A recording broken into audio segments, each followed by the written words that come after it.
ادامه‌شو میگیریم. شوری تسمه رو که گرفتید اینجا میندازید بولبرینگتون رو قشنگ یه فشار میدید، پیچشو گیر میدید. خیلی راحت بسته میشه. تایمتون هم میزون در میاد.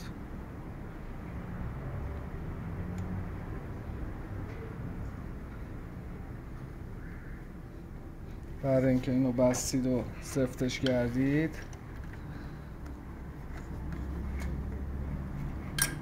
اینجا قفل کن رو میکشید.